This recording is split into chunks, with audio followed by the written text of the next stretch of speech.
So the first case is a woman and her husband. They have two white-collar jobs. They make $150,000 annually in combined income. They have a home mortgage. They've got a 401k or two 401ks, three children ages 12, 19, and 34. The 34-year-old daughter has been diagnosed with autistic spectrum disorder.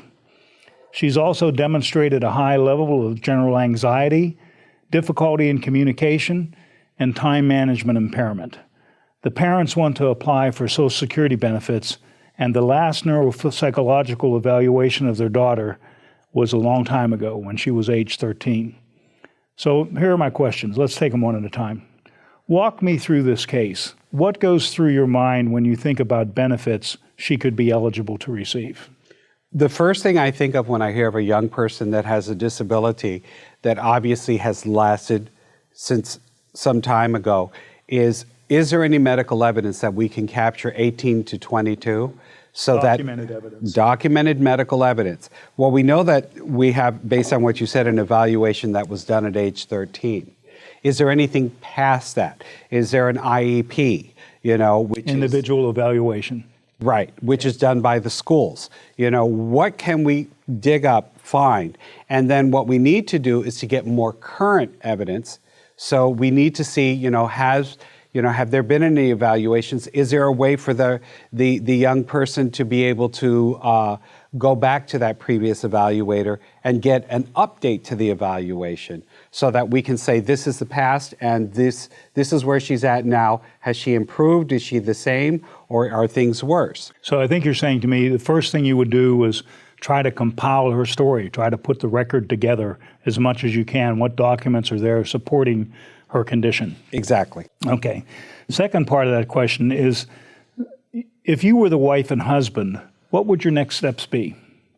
Well, the next step would be is, first of all, understand what she would be eligible for and have a plan.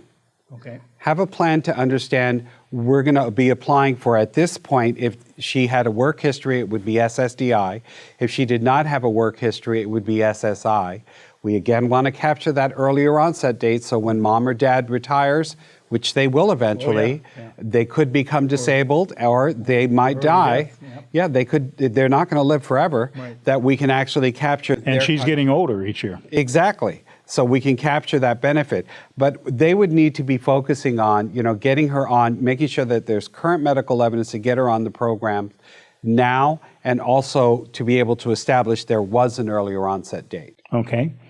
So what would this process look like for you? I mean, you're going to gather the medical records and you're going to talk and see whether she has a work history or not. And then you're going to write the story with their help to try to qualify this group, this family for these benefits. And then what do they do with that? Once you have this story written and documented as well as you can, they put it in the system, and what happens?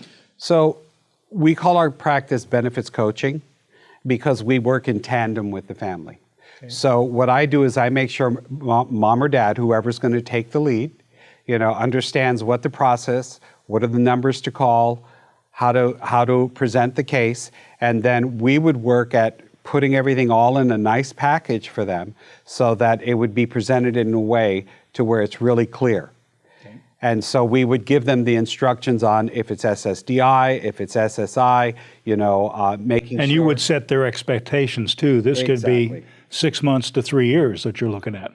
Yeah, usually in my practice, it's usually 3 to 6 months. 3 to 6. Yeah, unless we have a disability where there's nothing really concrete and you actually have to start developing the medical evidence while you're actually working. So when you work with your clients, you would tell them, this is what I need from you. Mm-hmm. Go back through your records, do the work, mm-hmm. help me make the story, mm-hmm. and with factual evidence from what you've done in the past. And I have somebody on staff who actually likes to read medical records. And actually is very good at it and is able to tickle out. Don't ever lose them. Exactly. Is able to tickle out, where the listing level of impairment if that's the case.